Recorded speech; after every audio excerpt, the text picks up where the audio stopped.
Benjamin Graham's approach to investing is not just a recommendation, it's a game changer. Graham's strategy offers a roadmap to navigate the difficulties in a market full of uncertainties where every investor seeks an advantage. Graham believed that while you can't know everything about a company or guess market changes, using his approach puts you in a better position. With Graham's guidelines at your disposal, you can make decisions based on insight, not just guesses. So for those keen on excelling in investments, mastering Graham's approach isn't a mere suggestion, it's essential.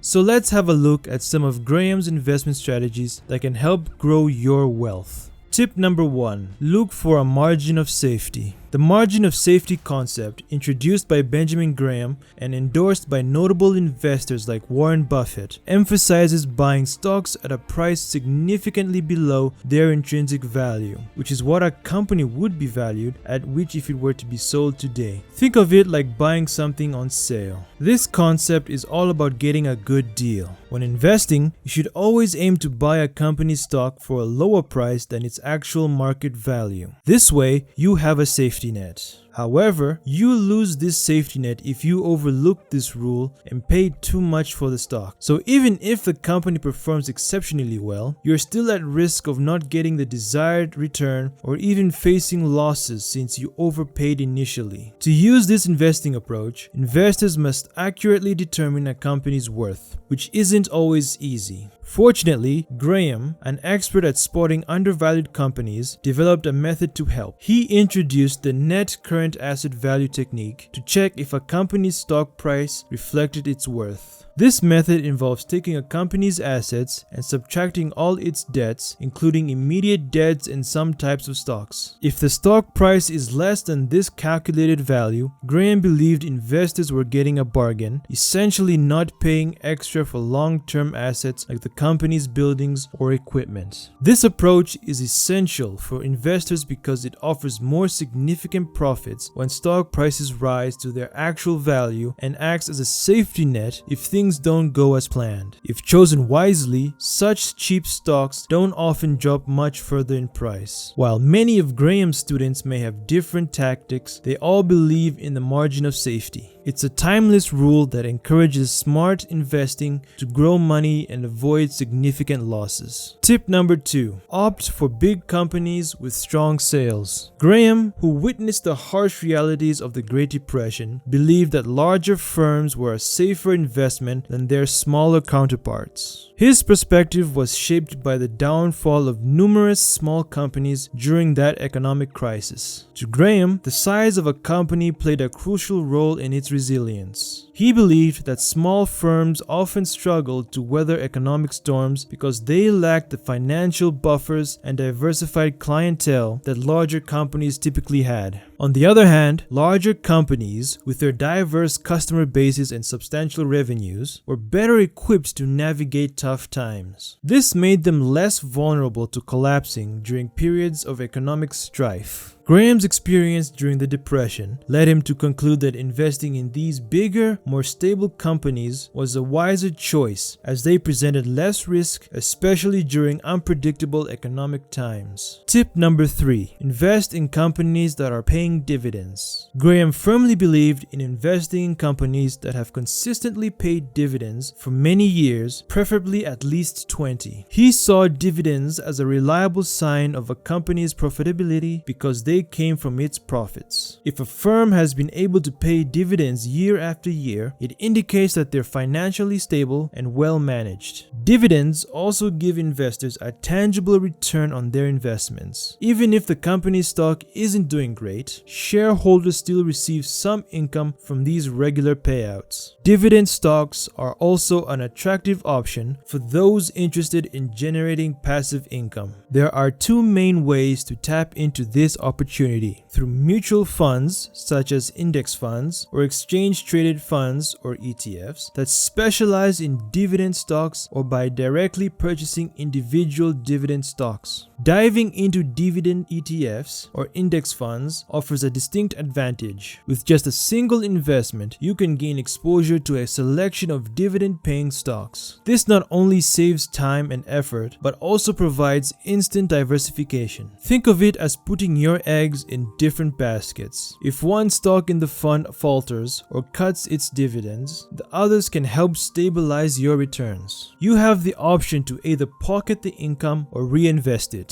Whether through dividend stocks or dividend funds, reinvesting can significantly enhance your overall returns. For instance, the historical annual return of the S&P 500, which includes dividends, typically outpaces the index's yearly value change by roughly 2 percentage points. Over time, this difference can add up to a substantial amount, making it wise for many to lean heavily on index funds for their portfolio. On the other hand, directly investing in individual dividend stocks provides its own sets of benefits. While it demands a more hands-on approach involving thorough research to align each stock with your portfolio's objectives, this route can offer better yields than a fund. Moreover, individual stocks can be more cost-efficient. Unlike ETFs and index funds, which charge an annual fee or expense ratio, individual stocks usually don't carry such charges. Tip number 4. Invest in stocks and bonds. Benjamin Graham had a clear philosophy regarding distributing assets. Always prioritize safeguarding your money and then consider growing it. He recommended splitting one's portfolio between stocks and bonds to achieve this balance. Why did he suggest this? You see, stocks can be volatile, meaning their prices can go up and down rapidly. On the other hand, bonds are generally steadier and can give you a consistent income. Graham believed that by maintaining a mix of stocks and bonds, investors could protect their capital during market downturns. If the stock market is performing poorly, the bonds in your portfolio can act as a safety net and offer some stability. Graham recommended that the split between bonds and stocks should range between 25% and 75%, with the exact proportion depending on the prevailing market conditions. If the market is booming, you can invest more in stocks, but if it's not doing well, leaning towards bonds is wiser. The other benefit of this approach is that it keeps you active and involved with your investments. By actively managing and adjusting your stocks to bonds ratio, you're less likely to make impulsive decisions such as speculating, which can be detrimental to your financial health. Tip number 5. Seek out companies that are in strong financial shape. Benjamin Graham always stressed the importance of financial stability when considering companies to invest in, and a critical factor in determining this stability was liquidity. He believed in investing in companies whose current assets significantly outnumbered their short-term and long-term debts. Simply put, Graham wanted to ensure that a company had more assets that could be quickly converted into cash than what it would owe in the present and future. The logic behind this was straightforward. A company with a wealth of assets that can be quickly turned into cash is better equipped to handle unexpected obstacles or take advantage of sudden opportunities. On the other hand, companies that have high amounts of debt but little cash or assets that can be easily liquidated may struggle in challenging economic conditions, making them a riskier bet for investors. Therefore, for Graham, gauging the health of a company wasn't just about profit. It was about understanding the balance between its ready assets and outstanding debts, seeing this balance as a crucial sign of its investment potential and overall well-being. Tip number 6. Seek companies with sustainable earnings growth.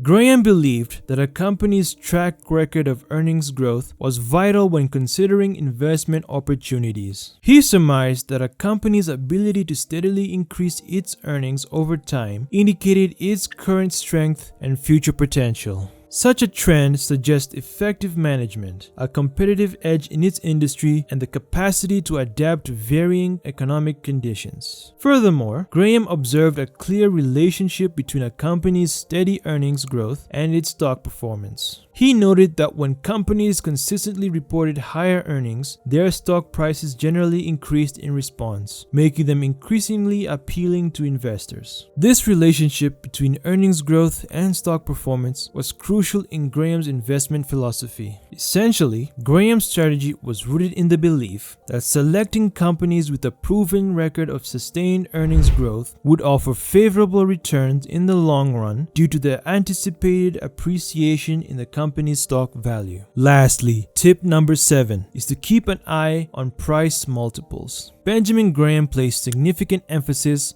on evaluating price multiples during his stock assessments. He was particularly keen on the price to earnings ratio. Graham sought companies whose current price earnings ratios were lower than their historical averages, seeing this as an indicator of undervalued stocks. In his view, stocks trading at price earnings ratios lower than their historical averages were likely underestimated. They had a higher potential for future growth, making them attractive investment prospects. In addition to the price-earnings ratio, Graham emphasized the price-book value, another important determinant of a stock's potential worth. Essentially, a company's book value is its net worth determined by subtracting total liabilities from total assets. Graham's rule was to avoid buying a stock if it traded for more than 1.2 times its per-share book value. For clarity, let's consider a hypothetical company with $1 billion in assets and $700 million in debt. This gives the company a net book value of $300 million. If this company has 10 million shares in circulation, the book value translates to $30 per share. Following Graham's guideline, an investor shouldn't pay more than $36 per share, 1.2 times the per share book value. By adhering to such strategies, Graham aimed to ensure he got the best value for his money and didn't overpay for any stock. Well, that brings us to the end of the video. Thank you for watching and staying with me till the very end. If you have any comments or thoughts you would like to share, please do so in the comment section below. Until next time, have a great day.